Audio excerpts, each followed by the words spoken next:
그리스 문명의 진원지 헬라 제국에 유명했던 아가멤논 이야기가 있습니다. 왕이었던 그는 나라를 지키기 위해서 이웃 트로이와의 전쟁에 참여하게 됩니다. 전쟁은 10년간 이어졌고 그는 그 기간 고국으로 한 번도 올 수가 없었습니다.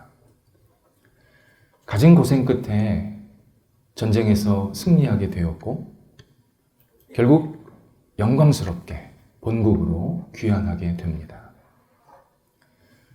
그런데 사람들이 그를 귀찮아합니다. 어떤 사람은 그가 누구인지를 모릅니다. 우리는 그동안 왕 없이도 잘 살았잖아. 앞으로 왕 없어도 우리는 잘 살 수 있어. 이런 생각으로 가득 차 있었습니다. 왕은 백성들을 위해서 바깥에서 목숨을 걸고 싸웠는데 말입니다. 결국 아가멤논은 아내에 의해서 살해를 당하게 됩니다. 아가멤논이 실존 인물이었냐 논란이 있습니다. 그런데 그게 핵심이 아닙니다. 그 당시 이런 이야기들이 유행했다라는 것은 인간들은 오래전서부터 배신과 거부를 일상으로 삼고 살았다는 겁니다. 이 사실을 우리에게 알려주고 있습니다. 오늘 본문은 많은 사람들을 당혹하게 만들 수 있는 내용입니다. 예수 그리스도께서 세상을 지으시고 세상의 주인으로 이 땅에 오셨지만 사람들은 그를 알지 못한다. 나아가서 그를 의도적으로 거부하고 있다. 요한이 설명하고 있습니다. 사람들은 항변합니다. 내가 예수를 한 번도 보지 못했는데 어떻게 그분을 내가 알 수 있습니까? 내가 언제 예수를 의도적으로 거부했습니까?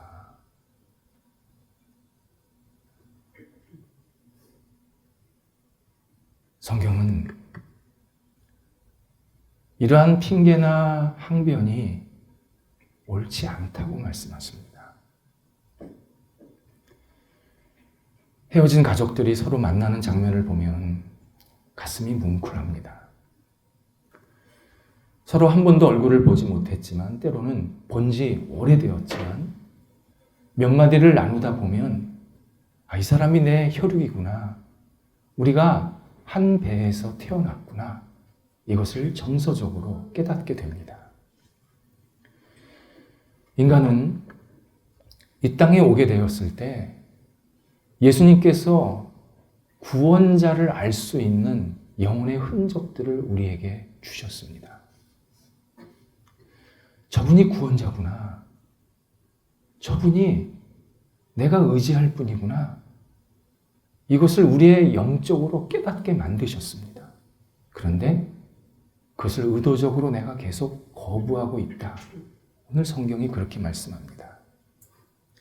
그래서 어떤 사람은 예수님을 똑같이 못 보았지만 예수를 믿고 따르는 사람이 있는가 하면 어떤 사람은 끝까지 나는 예수 안 믿겠다고, 나는 예수 모른다고 거부하는 사람들도 있습니다.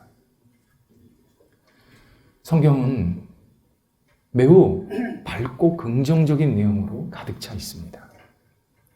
하지만 성경은 그 전에 인간이 얼마나 패역하고 얼마나 죄성이 깊은지를 우리들한테 계속 보여주십니다. 오늘 본문의 내용이 바로 그런 내용으로 들어있습니다. 2절밖에 안 됩니다. 그런데 이 2절 안에 성경 안에 있는 여러 구절들이 다 엮여 있습니다. 인간의 본성이 어떤 건지, 인간이 얼마나 하나님 앞에서 불충하고 배반을 일삼는지를 계속 우리한테 알려주시는 내용입니다. 더욱이 예수님은 이 땅에 직접 오셔서 30년 넘게 생활하셨습니다. 그리고 사람들에게 내가 세상의 창조주다, 내가 구원자다, 내가 세상의 심판자다 반복적으로 얘기하셨습니다. 그리고 그 내용이 지금 우리 성경을 통해서 그대로 다 전해져 있습니다. 하지만 사람들은 이 구원자의 외침을 귀담아 듣지 않습니다. 그거 옛날 책 아니에요. 이 성경 진짜예요? 이거 내용 진실이에요? 이런 얘기를 하지 이 성경에 계속 나한테 하시는 말씀을 귀담아 듣지 않습니다. 이것을 11절에서 자기 백성이 그분을 영접하지 않았다 이렇게 표현합니다. 자기 백성, 온 세상에 사는 사람들이 다 예수 그리스도 구원자의 소유라는 뜻입니다. 예수님께서 생명을 주셔서 예수님께서 이 땅을 살게 하셔서 지금 다 살고 있기 때문에 우리의 인간의 모습으로 이 땅을 살아가는 모든 사람은 그 사람이 예수를 믿던 안 믿던 구원자를 인정하던 인정하지 않던 그 사람 존재 자체는 주도권이 예수님께 있다는 겁니다. 예수님께 있다는 것은 우리 삶을 그냥 꼭두각시처럼 수동적으로 살라는 의미가 아닙니다. 우리의 생명의 진원지가 내가 이 땅을 살아가게 되는 모든 힘과 동기가 예수님께 있다. 그래서 예수님을 우리가 생각하고 의지해야 우리가 이 땅을 어떻게 잘 살지, 어떻게 바른 목적을 살아갈지 계속 알려주신다. 이것이 자기 백성이라는 의미입니다. 그런데 자기 백성이 그분을 받아들이지 않고 있다. 이렇게 하나님의 아픈 마음을 요한이 전해주고 있습니다. 자기 백성의 1차적인 대상은 유대인들입니다. 하나님은 유대인들을 인류 최초로 선택하셨습니다.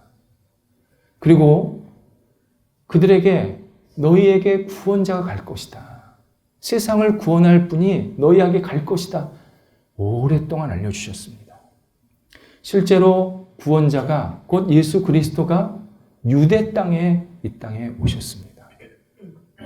하지만 유대인들이 제일 먼저 구원자를 배척합니다. 가장 먼저 받아들여야 될 사람이 가장 먼저 예수를 배신합니다. 유대인들의 이러한 배척은 하루 이틀 된 이야기가 아닙니다. 아주 오래전서부터 유대인들은 구원자를 거부했습니다. 모세 시대 때는 이런 일이 있었습니다.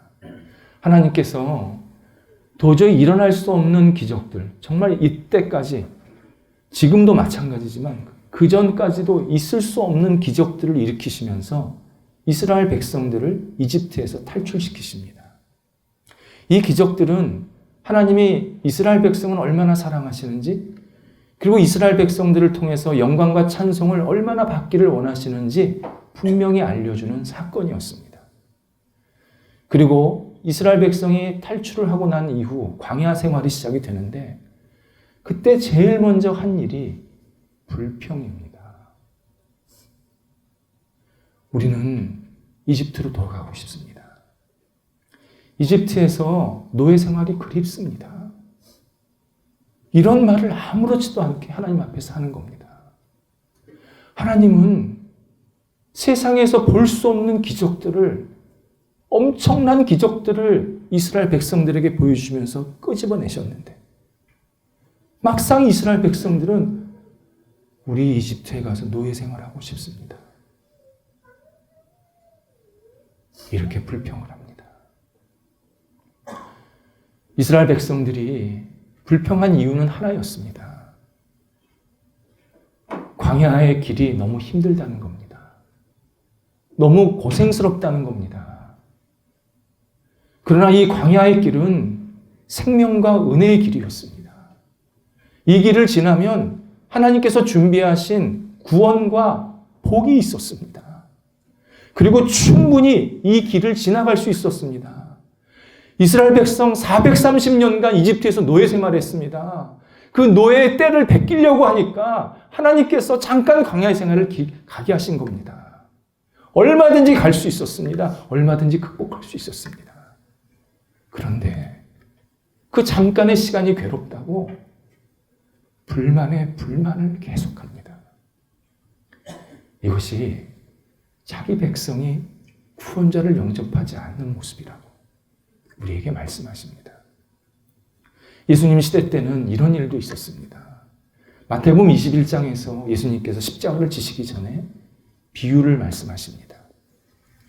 포도원 주인이 최고의 포도원을 만들어 놓고 열매를 얻으려고 자기 대신 아들을 그 포도원에 보내게 됩니다. 이때 포도원에는 일하는 농부들이 있었습니다. 근데 이 농부들이 가관인 겁니다. 지가 주인인 줄 안 겁니다. 분명히 포도원 주인은 따로 있고 농부들은 잠깐 거기서 일하면서 그냥 열매만 먹어라 허락을 해준 건데 시간이 지나니까 농부들이 자기들이 포도원 주인이라고 생각한 겁니다. 그래서 실제 주인이 왔을 때 그를 죽인다 라고 설명하고 계십니다. 예수님의 이 비유가 당시 유대인들, 곧 바리새인, 서기관들, 그리고 사두개인들 이런 사람들을 대상으로 한 비유라는 것을 그들이 알았습니다. 이때 그들이 예수님 잘못했습니다. 저희가 예수님 이렇게 배신했군요. 이렇게 거부했군요. 예수님을 이렇게 힘들게 했군요. 용서해 주세요. 라고 한 게 아니라 잡고자 했다. 잡다. 캐치한다는 뜻이 아닙니다. 무너뜨린다는 소리입니다. 강하게 배척한다는 소리입니다. 완전히 상대방을 한쪽으로 몰아놓고 때린다는 소리입니다. 잡고자 했다. 이렇게 세상의 주인을 배신하는 모습을 우리들에게 알려주십니다. 구원자를 거부하는 모습은 유대인들만의 일이 아닙니다. 바로 우리 모두가 과거서부터 지금도 그리고 앞으로 어떤 사람도 끊임없이 사람들이 구원자를 외면한다. 거부한다. 그렇게 오늘 성경에서 우리에게 경고하고 계십니다. 로마 시대 때는 이런 일도 있었습니다. 79년, 주후 79년에 로마의 휴양지였던 폼페이가 큰 화산이 폭발하여서 순식간에 폐허가 됩니다. 지금 폼페이 대부분이 발굴이 되었고 그때 상황을 설명하고 있는 전시관도 개관이 되었습니다.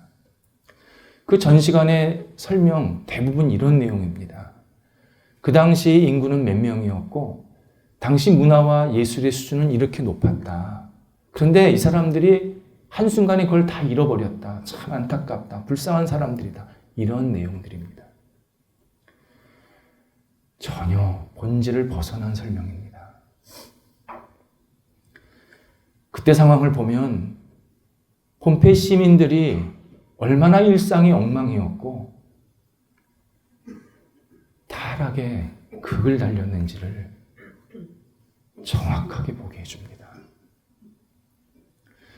주후 79년이면 복음이 로마 전역에 쫙 퍼져 있어서 대부분의 로마 사람들이 구원자에 대해서 들었고 아는 시대였습니다.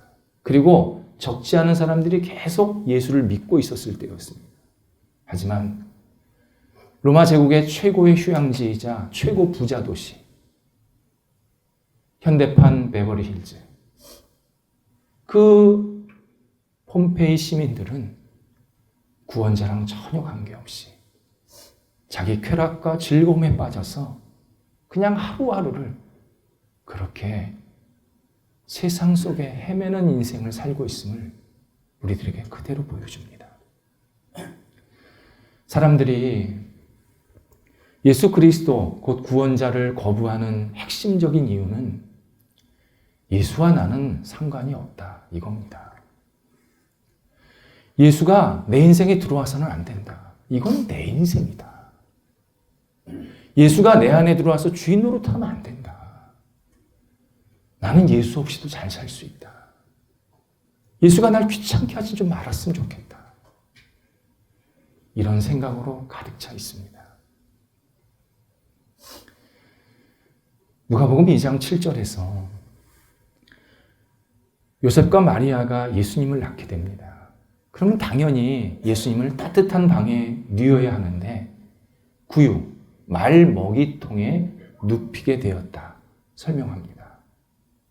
그리고 그 이유를 여관에 머물 곳, 정확하게 여관에 머물 방이 없었다라고 구체적으로 그 사유를 설명해 주고 있습니다. 여관에 머물 방이 없었다. 의미 있는 표현입니다. 어떤 사람이 나에게 나를 좀 이해해줘. 그러니까 내가 상대방을 좀 짝사랑하고 있는데 나를 좀 받아줘. 나를 좀 네 마음속에 받아들였으면 좋겠어. 이렇게 이야기할 때 우리는 상대방을 경우에 따라서 이렇게 거절할 때가 있습니다. 그때 거절하는 표현을 싫어. 나는 너 안 좋아해. 너 안 받아들일 거야. 이렇게 직설적으로 말할 수 있지만 한편으로는 고급스럽게 표현하기도 합니다. 특히 영어에 그런 표현들이 있습니다. 나는 당신을 위한 마음의 방이 없습니다. 당신을 위한 방이 없습니다. 제가 정중히 거절합니다. 나는 당신을 염두에 두지 않습니다. 이런 뜻입니다. 여관에 머물 방이 없었다. 이게 사람이 많아서 가득 차서 빈 방이 없었다. 그 뜻 아닙니다. 보통 사람을 대변하는 여관 주인이 예수님과 그 가정을 의도적으로 거부했다는 겁니다. 방 없습니다. 외면했다는 겁니다. 이걸 정확하게 표현해 준 단어입니다. 여관에 방이 없었다. 이런 거부는 마태복음 2장에서도 나옵니다. 당시 동방의 현자들이 당시 왕이었던 헤롯에게 이스라엘의 진짜 왕이 태어나셨습니다. 알려줍니다. 이때 헤롯이 그렇군요. 겉으로 수긍을 합니다.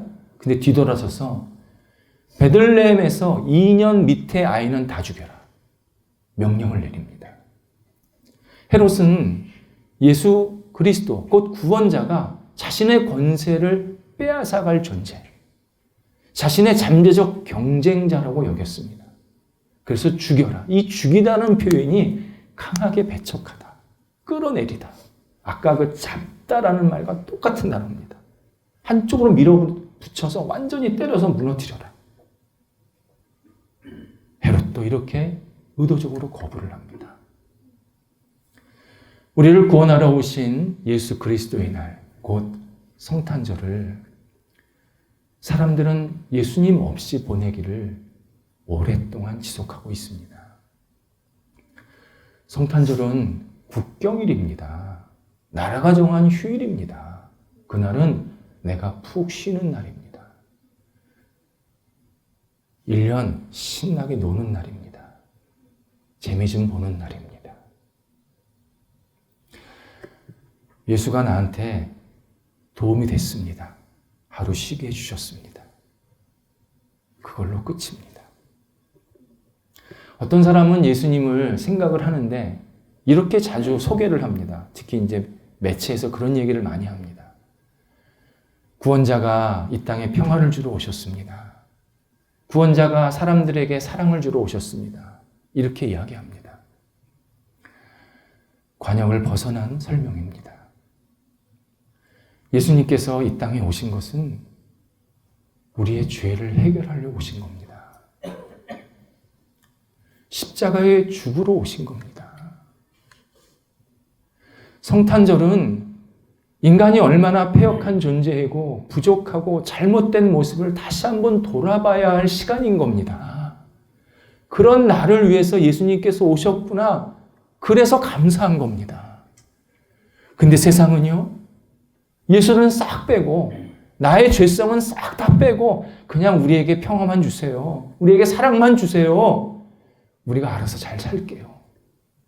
이렇게 예수 없는 성탄절을 계속 보내고 있습니다. 그러면서 내가 예수를 믿지 않게 되는 것, 예수를 거부하게 되는 이유를 계속 외부에서 그 이유를 이야기합니다. 예를 들어서 교회가 나를 상처 주었습니다.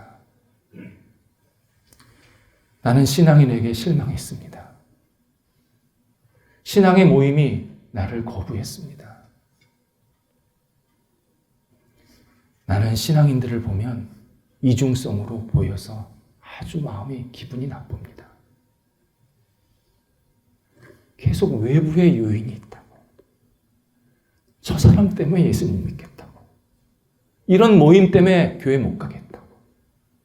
계속 이야기를 합니다. 성경은 구원자를 거부하는 동기가 철저히 내 안에 있다고. 내가 스스로 계속 거부하고 있다고 우리들에게 반복해서 강조하고 계십니다. 먼저 내 영혼이 구원자를 필요하다고 외치고 있는데 사람들은 그 외침을 듣지 않습니다. 예수님께서 우리를 만드셔서 세상에 보내실 때 빈 공간을 하나씩 만들어 놓으셨습니다. 이 공간은 오직 예수님을 채우고 예수님을 만나고 예수님과 함께 교제할 때 흡족한 기쁨과 만족을 누리게 하신 공간입니다. 사람들은 이 공간을 다른 것으로 채우려고 하다가 밑빠진 독에 물 붓기를 반복하고 있습니다. 뭔가 열심히 채웠는데 뭔가 허전한 겁니다. 왜 다 빠져나가니까요. 그래서 자꾸 허무하다고 얘기를 하는 겁니다. 이 빈 공간은 오직 예수 그리스도를 채울 때 우리가 진정한 만족을 누리게 하셨습니다. 뿐만 아니라 생명의 말씀, 진리의 말씀을 내가 들을 때 내 영혼의 희열을 느끼게 하십니다.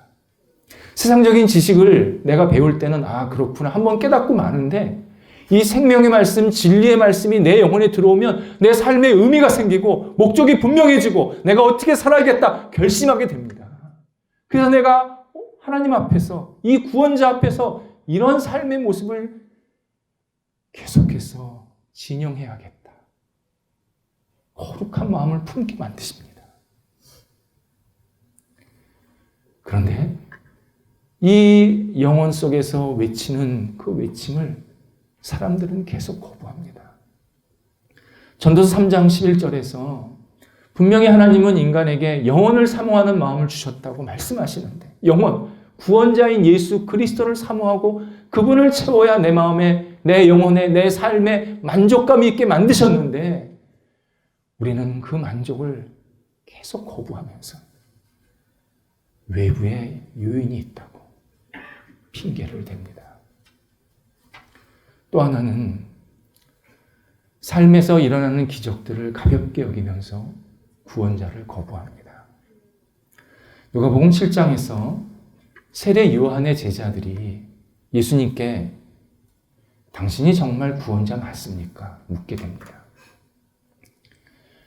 이때 예수님께서 내가 일으키는 기적들을 너희들이 보면서 내가 누구인지 깨달아라 말씀하십니다. 예수님께서 행하신 이 기적들은 인간이 할 수 없는 일들입니다. 이것은 철저히 구원자만 하실 수 있는 일이었습니다. 이게 구원자가 행하시는구나.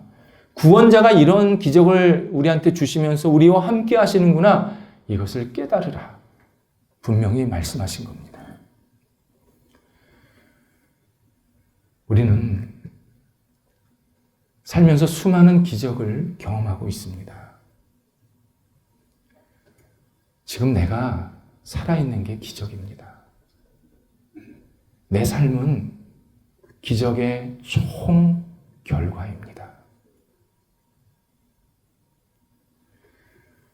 생활이 힘들고 고생스럽고 많이 어려우십니까?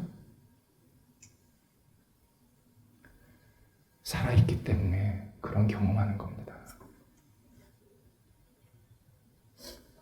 죽으면 그런 경험 못합니다. 내가 지금 이렇게 살아있기 때문에 기쁨도 누리고 아픔도 누리고 좋은 일도 있고 어려운 일도 경험하고 있는 겁니다. 내가 태어나는 것, 지금까지 살아있는 것, 저녁에 누우면 아침에 일어나는 것, 무엇을 먹으면 소화되고 배설이 되는 것, 건강한 것, 아프지만 치료받아서 회복된 것, 아픈 상태로 있지만 또 한편이 열려서 계속 살아갈 수 있게 하신 것. 기적입니다. 기적입니다. 예수님은 너에게 일어나는 이 기적을 보면서 그 근원이 어디서부터 왔는지 생각하라고 하십니다. 가볍게 여기지 말라는 겁니다. 당연히 여기지 말라는 겁니다. 네가 지금 살아있고 숨쉬고 있고 구원자를 바라볼 수 있는 것 당연한 거 아니라는 겁니다. 내가 너에게 기적을 베풀고 있다. 기적을 베풀고 있다. 그 시작을 다시 생각하라고 말씀하십니다. 또 하나가 구원자 때문에 변화받은 사람들이 우리들에게 구원자를 계속 알려주고 있습니다. 근데 사람들은 거기에 눈을 닫습니다. 사람들은 어떤 사람이 변화가 된 것을 보면 꼭 물리적인 이유를 찾습니다. 예를 들어서 저 사람이 성공했기 때문에 실패했기에 변했어.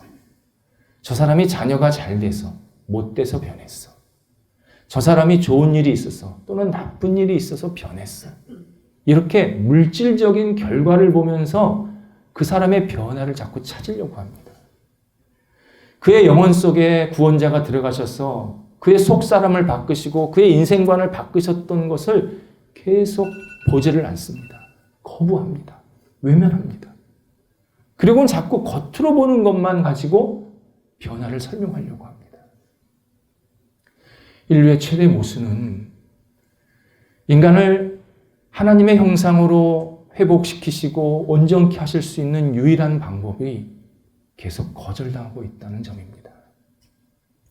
그러면서 사람들은요, 자기 식대로 구원자를 생각하려고 합니다.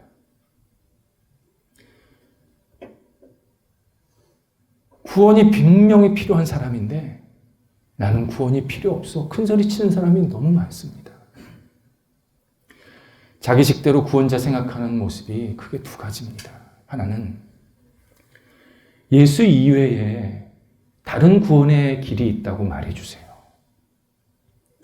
그러면 내가 예수를 구원자로 한번 고려해 보겠습니다. 예수님만 믿어야 구원받는다. 예수 이외에 다른 구원의 길은 없다. 이 말은 너무 폐쇄적이고 너무 독단적이고 너무 일방적입니다. 예수 이외에 구원의 길이 있다고 말하면 사람들이, 그리고 나를 포함해서 많은 사람들이 예수를 더 좋아할 겁니다. 더 존경하면서 따를 겁니다. 이렇게 주장하는 사람들이 있습니다. 또 하나는 예수가 좀 화려하게 멋지게 나한테 좀 다가와 주세요. 야, 너 나 믿으면 부자 되게 해줄게. 성공하게 해줄게. 자식 잘 되게 해줄게. 좀 멋지게 다가와 주세요. 세상의 체제를 옹호하는 방식으로, 내 욕구를 좀 가득 채워주는 방식으로, 인간의 능력을 긍정하는 방식으로 나한테 좀 다가와 주세요. 그럼 내가 그 예수 믿고 헌금도 하고 좋은 일도 많이 하고 좀 멋있게 폼나게 살겠습니다. 그렇게 주장하는 사람들이 있습니다. 어떡합니까? 예수님이 그렇게 오시지를 않으셨습니다. 우리의 죄를 위해서 십자가에 치러 오셨습니다. 인간의 죄악의 본성을 낱낱이 파헤치려고 오셨습니다. 인간의 교묘한 불신앙의 정체를 하나하나 다 드러내려고 오셨습니다. 근데 그게 끝이 아니었습니다. 그런 우리를 다시 살리기 위해서, 다시 회복하기 위해서, 다시 구원자 안에서 새롭게 살게 하기 위해서 우리에게 다가오신 겁니다.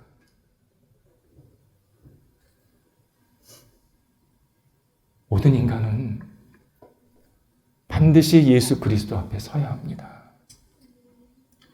그분이 우리한테 생명을 주셨고 그분이 우리의 삶을 마감하시는 유일한 분이기 때문입니다.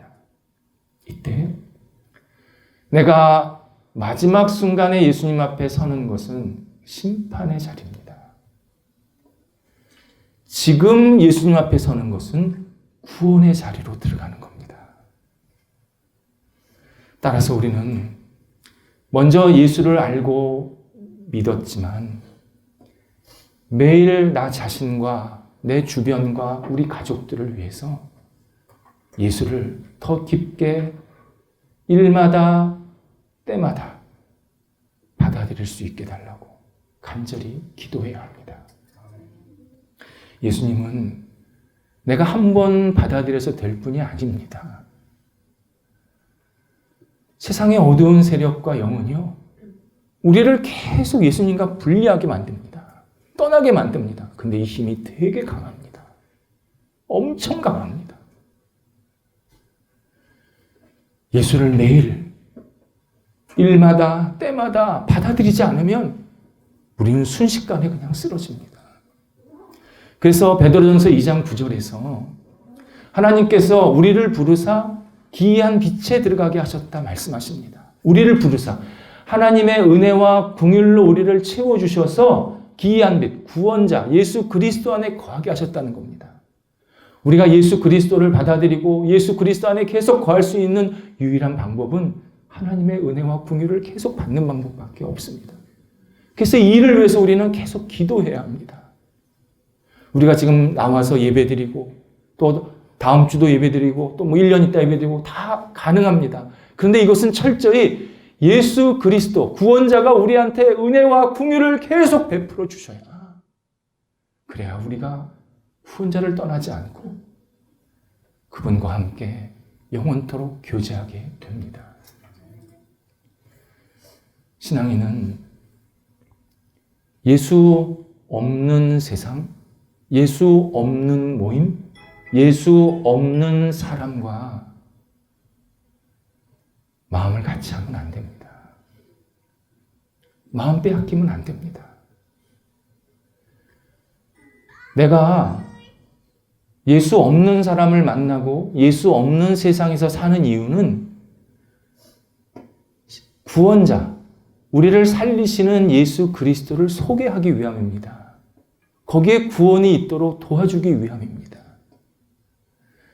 신앙인은 예수 있는 세상, 구원자가 살아 움직이시는 모임, 예수 그리스도와 함께하는 사람과 함께 계속 마음을 같이 해야 합니다. 그들의 신앙생활을 어떻게 잘하는지, 저분이 저렇게 하나님의 은혜를 구하면서 신앙생활을 바르게 하려고 하는구나, 그걸 서로 보고 배우면서 계속 서로 독려해 가야 합니다. 그러면 구원자를 거부하는 세상을 신앙인들이 담대하게 거부할 수 있습니다. 구원자 예수 그리스도는 지금도 부족한 우리를 계속 부르십니다. 아담아, 하와야, 어디 있니? 어디 있니?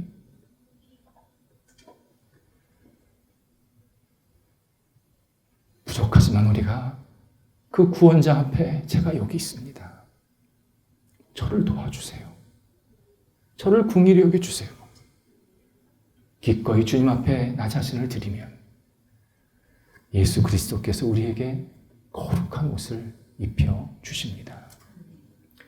예수 그리스도 안에 거하고 예수 그리스도와 함께 사는 길, 생명의 길입니다.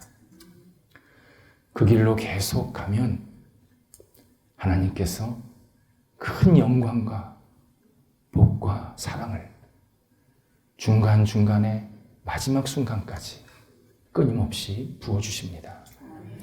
이 생명의 길로 가라고 예수님께서 이 땅에 오셨고 우리를 위해서 십자가를 지셨습니다. 기도하겠습니다. 하나님, 예수 그리스도 안에서 떠나가지 않게 하여 주옵소서. 우리를 무너뜨리고 구원자를 거부하게 만들고 구원자가 필요 없다고 생각하게 만드는 세상의 유혹에 하나님의 능력으로 잘 이겨낼 수 있도록 인도하여 주시옵소서. 예수님, 우리의 영혼 속에 영원히 주인 되어 주옵소서. 오직 예수 그리스도와 함께 살고 예수 그리스도와 함께 동행하는 저희들이 되도록 인도하여 주옵소서. 하나님, 예수 그리스도가 저희 가정에도 주인 되시기를 간절히 원합니다. 저희 주변에도 오직 예수 그리스도가 주인 되시기를 간절히 원합니다. 하나님께서 날마다 함께 하셔서 오직 예수님 중심으로 이 땅을 살아가는 저와 저희 주변 사람들 가정이 되게 하여 주셔서 저희들의 발걸음이 생명의 발걸음으로 하나님께 영광되도록 인도하여 주옵소서. 예수님의 이름으로 기도드립니다. 아멘.